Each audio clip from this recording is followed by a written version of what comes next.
नवा जायजा भी मुकम्मल ही हुआ, 10वां 11वां हम इकट्ठा मांग रहे हैं, क्या कहेंगे? और आज एक तकरीब में वज़ीर आज़म शहबाज शरीफ मौजूद थे और कह रहे थे कि मेरी कॉल पे बात होगी हुई है और इसी मंथ ही हमें IMF की किस्त मिल जाएगी या हम नवे जायजे में चले जाएंगे, क्या कहेंगे?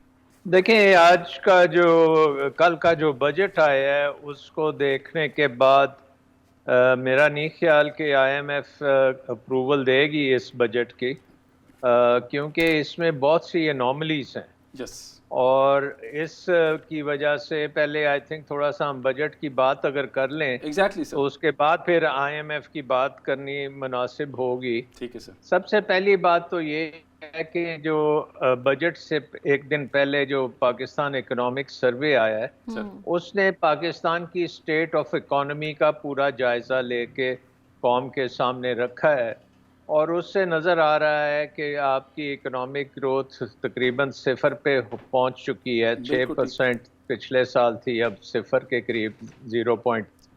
0.29% पे है।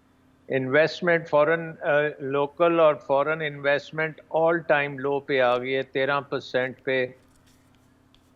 आपके एक्सपोर्ट्स जो हैं वो बुरी तरह गिर गई हैं, आपकी रेमिटेंसेस जो हैं वो बुरी तरह गिर गई हैं, आपकी तमाम सप्लाई चेन्स जो हैं वो डिसरप्ट हो चुकी हैं, आपकी ट्रेड जो है उसको एडमिनिस्ट्रेटिव तरीके से इंपोर्ट्स को कंप्रेस किया गया जिसकी वजह से इकोनॉमिक जो एक्टिविटी है वो बुरी तरह मुतासर हुई है।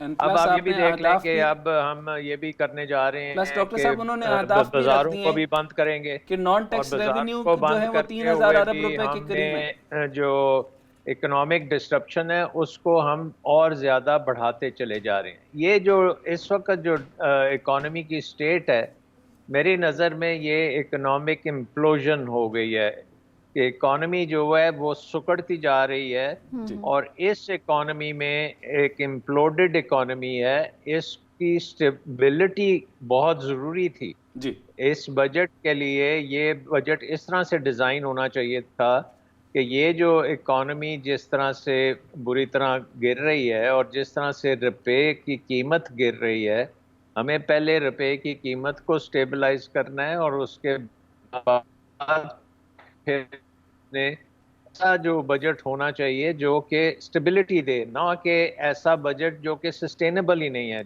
मसलन अगर आप ये देखें कि अगर इकोनॉमी इम्प्लोड कर रही है और जो अभी साल गुजरा है उसमें हम 7,000 अरब रुपया भी नहीं कलेक्ट कर पाए रेवेन्यू का, तो अगले साल एक और वर्स्ट कंडीशन में आप 9.2 हजार अरब कैसे करेंगे? अच्छा सर, उसके तो साथ नॉन टैक्स ही रेवेन्यू भी ऐड कर दिया उन्होंने। तकरीबन तकरीबन 13,000 अरब रुपए की का उन्होंने टारगेट रख दिया। इसमें आई थिंक इसमें 9.2 के बजाय अगर 8 भी कर लिया तो वो बहुत बड़ी बात हो। दूसरी तरफ हुकूमत जो फेडरल गवर्नमेंट है उसने जो बजट बनाया है 14,500 अरब रुपए के अखराजात वो शो कर रहे हैं। और अगर इसमें जब आप सूबों के अखराजात करेंगे वो भी कोई 8 से 10 हजार अरब होंगे तो टोटल खर्चा हुकूमत का वो 20 से 24 हजार अरब होगा।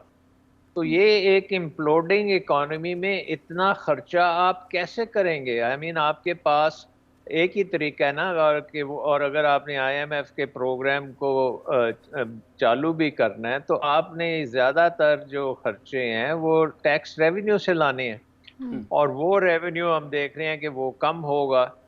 सो इस इकोनॉमी में एक इम्प्लोडिंग इकोनॉमी में एक ऐसा बजट कहीं पे दिया भी गया आपको है यहाँ नजर जिसमें आया है जहाँ पर हमने टैक्सेस जो कोई भी हैं डैमेज एरिया को रिपेयर करने की कोशिश की हो? नहीं, उसमें टैक्स आप लेंगे प्राइवेट सेक्टर से और हुकूमत का पेट पालेंगे जी। ताकि प्राइवेट सेक्टर जो कि शदीद बुरहान में है वो और बुरहान में चले जाएगा। सो आई थिंक ये बजट जो है ये सस्टेनेबल नहीं है। इसको बहुत आप इसमें एक देखें जी।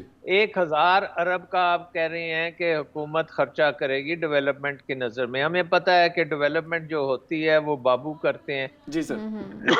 और वो पैसा तकरीबन जाया हो जाता है जी सर। उनका कोई ऑडिट भी नहीं होता।